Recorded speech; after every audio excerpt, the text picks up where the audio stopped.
Welcome to the Forbidden Frontier.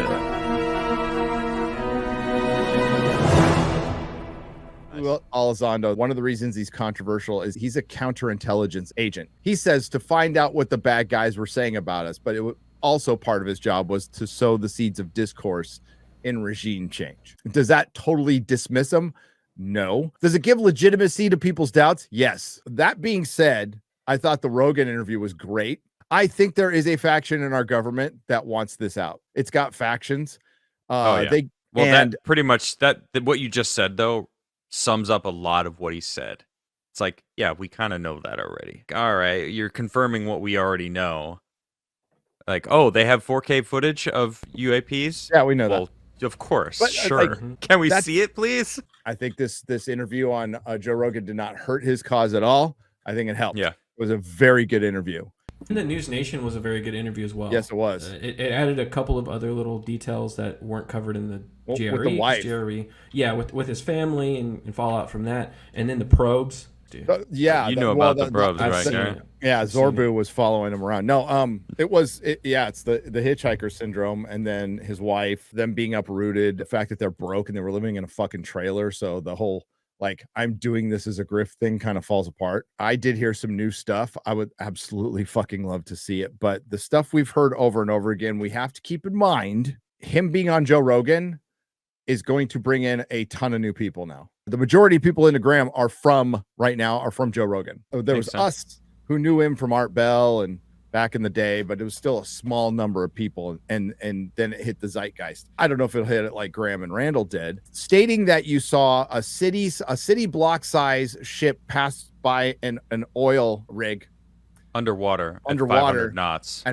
knots, stating that Roswell not only happened, there was 2 crashes, which I've heard before, by the way, and one of the ships left. The reason there was a crash, like, how could these aliens crash when they came across all this time and space? They were fucking with microwaves back then, the microwave radar thing. It was also an electric storm. Combination. Of bad events brought it down, and it's not like UFOs haven't crashed in the past. He describes what Bob Lazar said about like how these things run, and it's really simple, and it makes so much sense for an advanced culture to not have all this apparatus and machinery. No, they have basically 2 things that make this travel through interstellar time and space. It's a small little engine that I'm assuming he ran right up against it, Adam, that runs on element 115. Yep. And it reacts with the body of the ship. That's why it's molded. And he said the words metamaterial.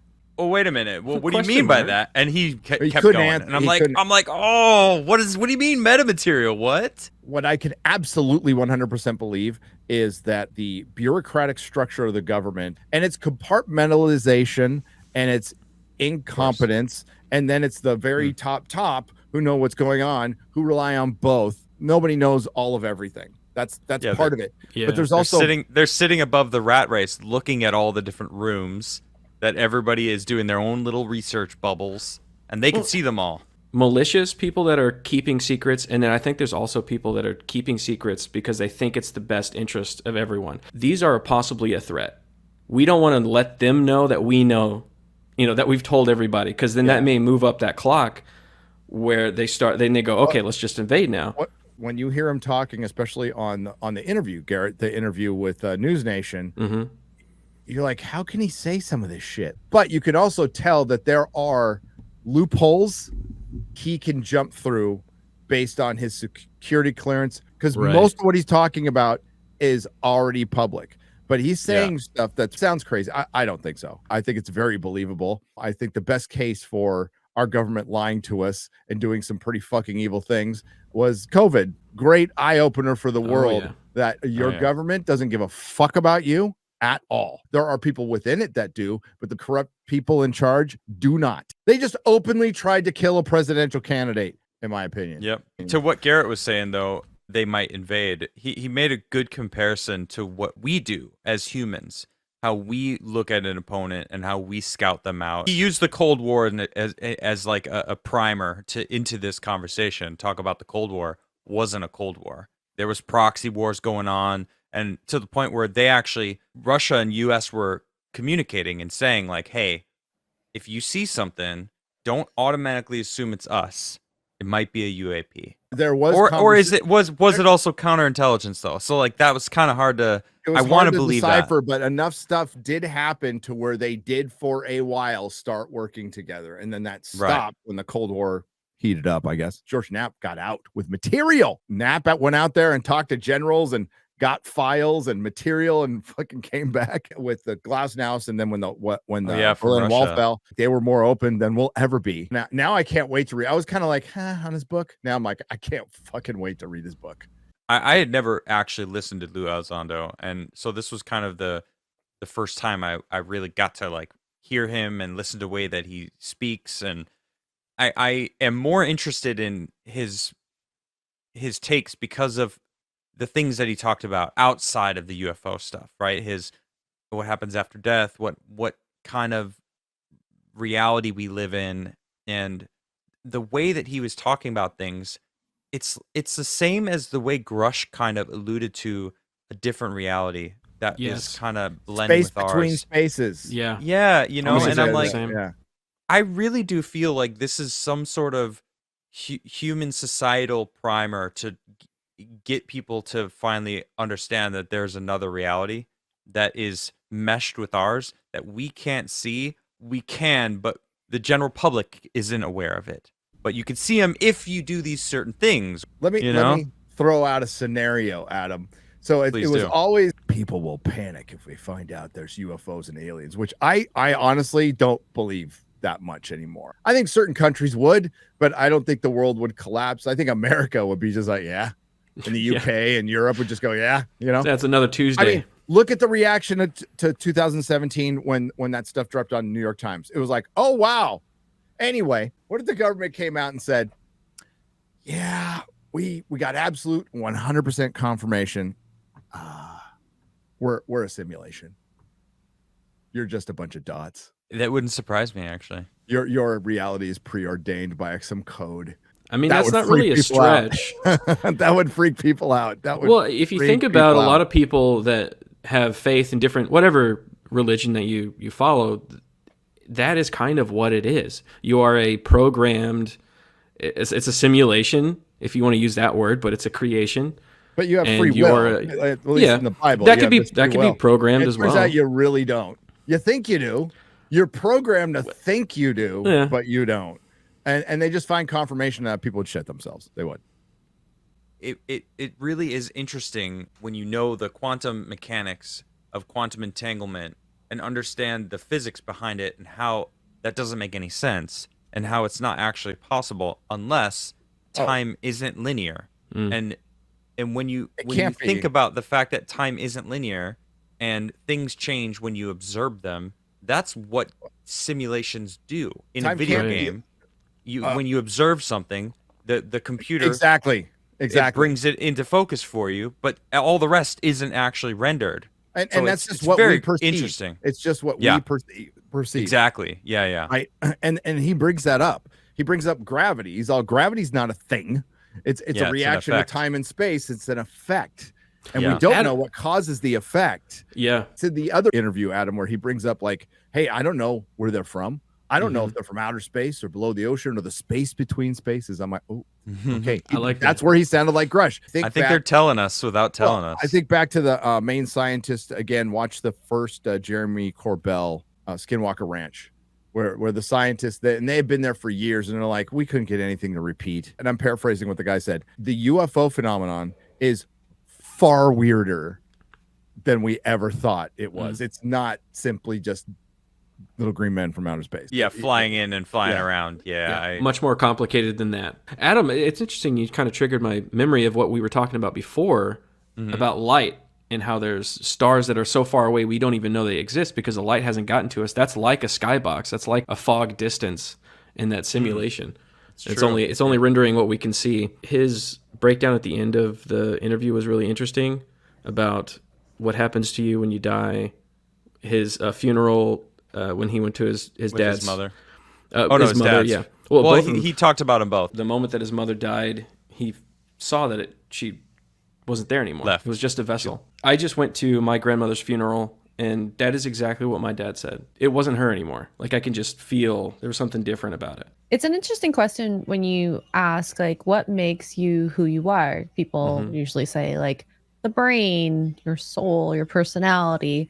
So if you get hit in the head and, you know, you're not consciously there or something's changed in you, are you you? We can make the difference between when you die, of course. Maybe like maybe 21 the grams. functionings of your yes, exactly. Maybe the functionings of your brain that tunes into the Akashic record and your soul or whatever stop working, so you're still trapped in there. Metallica 1, okay. Or it's a radio. Our brains are radios, and we're tapping into that consciousness, and our radio just breaks. The consciousness is still there. We're not trapped. We're tuning into that frequency, whatever that is. I couldn't help but think of, like, when my dad died and my grandma, I've told the story before, and they died at the same minute. And my grandma was, like, old but healthy. They died the very same minute. So that was fucking wild. And that's when I stopped being an atheist. Now that you say the whole, like, radio waves thing, it makes me think, you know, hospitals, when the moon is nice and full and people go a little wah wah crazy, you know, that when the solar flares, was there something going on as well? How that could affect the brain, who knows? Maybe Gina we're getting Carano, static. She posted a video, I don't know, a month ago now, but it was this woman talking about if we are celestial beings and we are coming down to Earth to experience what it's like to be human. And how amazing is that? We get to experience fear, love, emotions of all different range, and just a chance, because we are in these bodies. We are sentient beings. We are aware of the universe, being aware of itself. We are incredible creatures. If we are getting this chance to come down here, like, that's incredible. But then I add the simulation theory into it. People think simulation theory, they think it's all one simulation. What if we are all in our own simulations, and when you interact with another sentient being that's also here, that's having their own program running, it, like, renders together? Like, all four of us are having a conversation right now, right? So couldn't it be said that we are 4 different programs in this simulation, but 4 different beings that are maybe on the outside plugged in to the matrix mind, you know, if you will? It's easier to see it. Yeah. And we're just, like, rendered together because we're all communicating in the same instance. Lou was saying that they've found organic / possible chip things in people that claim to have been abducted. He showed a picture of it. I'm sure a lot of people in the chat, if you're in the Forbidden Frontier and you've been around for a while, you know the name Roger Lear. That's the doctor who removed... Travelers? Yes, Travelers. Doctor who removed alien implants and also got some of the best fucking footage we've ever seen of a UFO, the Turkey UFO, where you can see the little guys in the window. There's a little thingamajig there. What? He said it was moving on its own. Yeah, under the microscope, and it freaked out the doctor. Yeah, a little part of it, just where that arrow kind of is at the right side. He said there's, like, metallic things that kind of little black part. Weird. It's freaky. Well, we have nanoprobes. Look how small it is, because I'm assuming that's the hand. I love that they're going there. By the way, disclosure has been completely shut down. Like, there was a lot of hype from 2017 on, from that article, that disclosure was imminent. Before that, there was a lot of hype that disclosure was imminent, and people thought this is it. This goes back to 2001. Dr. Stephen Greer put together a pretty solid panel of people that spoke to the press and government officials, and it looked like we were on our way to disclosure back then. 16 years later, the New York Times thing happens, and then it gets shut down again. That Arrow program is bogus. It's Project Blue Book all over again. So I wouldn't even fucking pay attention to it. Dr. Sean Kirkpatrick's piece of shit. And I know that the guys like Elizondo and Grush and all the others are trying to work with the government and trying to work with the factions within the government. Not with this government. I think maybe with the next administration, you might have a better chance. They did get shut down during Trump's administration, but it was when Trump surrounded himself with a bunch of uniparty statesmen who wanted to shut that shit down anyway. So maybe it's different this time. I don't know. But it won't happen under this administration at all. But I think there's something to that. It's like there's the white hats and the black hats, like hackers, right? So there's people in there. It's so broken right now and corrupt that the black hats have a lot of power, but there are those white hats out there that'll do what they can to, even if they, we disagree politically, the white hats and black hats on either side of whatever the political line is, because that's outside of that paradigm. The government's too big. For one, it's mostly controlled by Democrats. Most of the people who work for the federal government who are employees are Democrat. I think it was the percentage, 90%. They all work to protect the government, not us. But I think there are good people who work, and I know some. I know some that are really good people who just want to do good. I do believe there's a faction who probably wants to get this out. I believe there's that religious faction that's in there. Can totally believe that. What the heck? Collins Elite and the Pentagon. Like, I want to ask one more question. It's like, what do they know? I mean, what if they are demons, bro? Yeah. What if they're right? I don't think there's one alien race that we've contacted. I think that'd be ridiculous to even think that. I think there's multiple. Well, if there's one, there's got to be more that have contacted us. When he talked about the Vatican, he painted the picture of like they're the original intelligence network, or at least the oldest running, because they have priests all over the planet that eventually any crazy thing, which is miracles or what would be considered a miracle, or maybe devil work, whatever, would make its way up to the Pope and the people at the very top in the Vatican. Like, what's in those vaults? You can only imagine. Maybe it's invaders, right? So Elizondo said, yeah, we have to, of course, as a government, I want that. I want them to work. And that's what I was going to bring up earlier, actually. You said invaders, because the Cold War and fast forward to like more recent times, where if you're scouting an enemy, and then like just in case you need to defend yourself and attack this enemy, and the enemy finds out that you like know everything, you have to then use all the info. Like, oh well, it's either now or we lose all advantage and the enemy can basically take us out.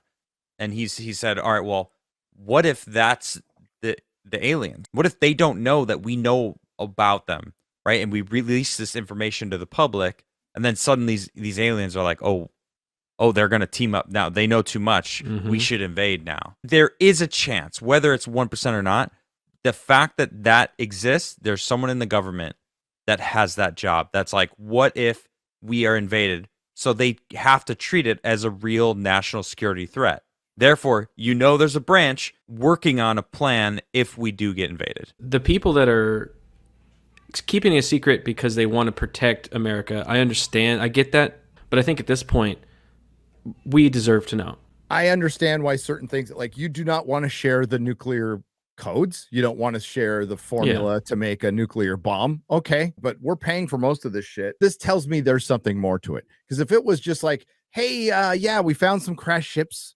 A couple of them were dead. We haven't talked to anybody. We haven't made any contact. We don't know what they want. I don't think that's harmful information. They're just out there. Obviously, they can get here and do whatever they want, and they haven't at this point. I think it's way more nefarious than that. So Stephen Greer is pushing that the aliens are they're benign. Like they're not here to conquer us. They're here to observe, and they're not ready to fuck with us because we're too warlike. And I bet you there's a faction out there that absolutely is. And maybe they're the ones keeping the invaders at bay. Maybe there's other aliens keeping aliens off our ass. I could totally buy that there was a deal made that aliens could come randomly and pluck people and for their experiments, that we just chalk it up to the many like legitimate disappeared people for accidents or whatever. 411. 411. I absolutely can buy all of it. Gain of function, folks. The research of gain of function is for profit. It is not for protection. They are making things that will kill us faster so they can find a drug to cure us, kind of, to make money. I'm putting it in the most simplest terms of like a sci-fi novel. Grush talked about it. Yeah. He said, there may be some agreements that we've made with these entities. And it's like, what? Like, what do you mean by that? That would explain the secrecy. Like, if they made a deal, right, then they can't like tell the world, because China will be like, what the fuck? What? Russia? And all the freaking rest of the world would be like, wow, okay. The aliens compartmentalized us because they made a deal with every other country. Too, right. Yeah. And then there's other aliens going, wait a minute. Maybe the benign ones were like, okay, we're just trying to keep the peace here, guys. Just don't fight. Don't eat the people down there. And then like, what? They're all making deals with each other to reverse engineer, and they're allowing them to steal their own people and stick probes up their ass. And yeah, it's probably extremely complicated. But so if it was as simple as what they were initially saying when the 2017 article came out, as, hey, there's some weird things going on there. We're not saying they're aliens. We're not saying they're from outer space, but that's not ours. We're saying it's anomalous, but we don't know anything about it. We're just completely clueless. That's some bullshit. Imagine you see something that's jutting around, tic-tacking around, that doesn't make any sense. And he went on to explain wormholes, essentially, right? And he called them time bubbles. Because if you can imagine what gravity is, and we kind of started talking about it, and I wanted to bring it back up because it's such an interesting concept. If you could manipulate gravity, which when you think about what gravity is, it's the warp of space-time, right? The denser the object is, the more the space-time fabric bends, right? And time dilations happen, right? He talked about Einstein and went a little bit more into the details of that. But he was talking specifically about how it relates to how spacecraft move, and more specifically, how we would observe these spacecraft moving. To us, they would be moving very erratically. But if he took a piece of paper and during the Joe Rogan interview, and he drew a line from A to B, and he said, imagine, if you will, if you could, this is a 5-hour trip, and if you could manipulate and condense gravity, or manipulate gravity to warp the space-time fabric, then you could, and then he basically like scrunched the piece of paper together, not like folding it. That's more like a wormhole, just jumping from a place to place, but basically making it so you're skipping a bunch of the trip, but you're still going on the same line. And to us observing it, we would see this straight line, but it would be like skipping and jumping, and we would perceive it going at insane speeds. And he was kind of alluding to the fact that that's kind of what was happening, because he was getting oddly specific when he was describing this. Did you notice that? Yeah. Yes. But then I he did. specified that he couldn't go further than that because there was a line that he could not cross. And it's like, oh, you know more than that, too. Oh, yeah. He even said that, though. Come on. Is this where he said, like, I can go right up against this, but I can't say anymore? Put that little pinky over, he'll take it out. That's that loophole. There's a bunch of stuff that's declassified. He mentioned the Black Vault. So I've known about the Black which we've Vault gone over. Yes. Yep. So there are documents out there that we don't know about that are completely public that probably say shit that we just haven't found yet. Now, the Black Vault probably has, but it's like sifting through that to get them. So he obviously knows about them, and he can go through these loopholes. That would be my best guess. Him answering Roswell right away was, whoa, holy shit, really? Yeah. Okay. What was that Brazilian case? So he mentioned this place called Colares, Brazil, where they actually, I feel like it's more normalized there to have these. South UFO America is way sightings. more open. He states that the people say they're being plagued by UAPs, UFOs, in some cases even being pursued. There's reports of laser beam types and emissions coming down and harming people, to the point where the Brazilian government actually deployed doctors in the military to investigate. Then there's the memos that Elizondo showed to Rogan about, because Rogan asked a very good question, because, he was asking about older stuff, like, what's the oldest UFO picture you have? And Elizondo says something that completely makes sense to me, is the people in charge who want to know if it's a problem now don't give a shit about the past, even if it's context. He produces a couple of documents, one from 1950 and one from 1952. And this is post Roswell in White Sands. They're getting buzzed for an 18-month period so much that during, like, when he discusses the writing of the memo, it says in the memo, it's still happening. It's a lot like First Contact. First Contact in Star Trek is when a civilization achieves warp, and then they get contacted by the Federation. Well, the first time a civilization does something like creates a nuclear bomb, there probably is some signature that either they have probes here or they can detect it, and they're like, third planet from the sun, western spiral arm of the Milky Way. Somebody just blew up a nuclear weapon. We need to go check on them. Or created AI. That could be another, because it's part of the Fermi paradox, that one of the explanations is like, what if it's all AI planets out there that took over other planets. Like we see that in the Orville. That's one of the plot points in there. Is it's an AI planet that used to be organic, then it got taken over by all the robots, and the robots are now going through space and assimilating. Same thing with Star Trek, right? So what if that is the case? That's why maybe that's kind of rising, why there's more people seeing UAP and the discussion of UAPs getting higher, and maybe it's because we're developing something that is going to lead us down a road that they are like, oh, we need to take down every planet, every civilization that creates this type of technology. That's what's very fascinating about this, is like Lou says, we don't know if they're good, we don't know if they're bad, we don't know why they're doing what they're doing. You know, it's what are the possibilities, and trying to figure out what that is. Lou Elizondo talked about the honeypot, the trap that they were going to set. They had proposed capturing the Tic Tac, and they were going to do it by sending out all their nuclear vessels. So they're attracted to nuclear devices. So we're going to send out possibly a bunch of nuclear vessels, including submarines, ships, battleship ships, aircraft carriers. Some of the submarines will have nukes on them, and we will make it so irresistible. Somebody on a mic just going, we're gonna blow this place up. Yeah, There's a operation known as Interloper. Operation Interloper. It never got past the planning phase, and according to Lou Elizondo, a bunch of generals checked off on this. Security agencies were like, fuck it, let's do it. And somebody way up said no. They were worried what they were going to find. It's not like they were going to launch anything. They were just going to just send out a bunch of ships. For one, the fact that you think you can catch one, it's stupid human. But the fact that we tried, I think is at least thought about. It's kind of cool. It's also spirit, very human. Yeah. Maybe they weren't interested because they already have one or 9. True. I wanted to protect all that information. What's up with Christopher Columbus? He dropped Christopher Columbus's name, and I'm like, because he did saw you say UFO. Christopher Yeah, he was Columbus? talking about the reports from some of the sailors. And I had never heard that. You never heard that? Oh yeah. No, I never had. In the No. Saragossa Sea, they saw lights.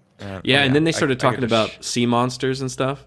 That was also the fun. Kraken. I thought that was interesting, finding like the octopus fossils or the suction cup fossils.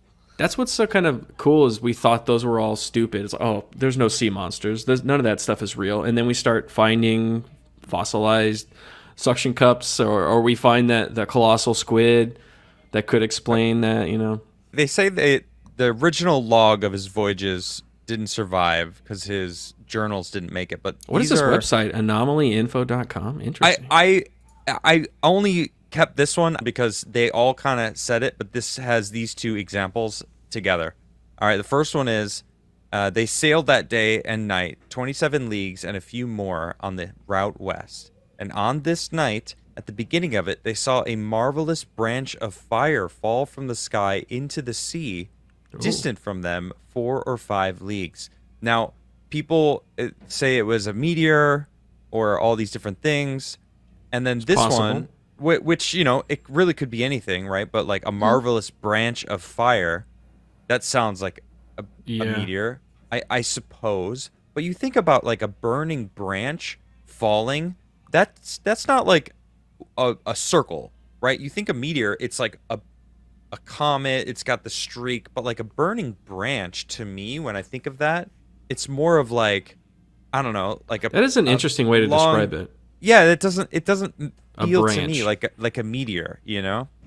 Okay, and then this one, this is rather long-winded, but and I could just sum it up for you. The way that they could tell if it was the ship ahead of them found land, they would hold a lantern up and raise it up and down. I guess that it was going up below the horizon and then back up, and then below the horizon and back up, and they weren't that far away.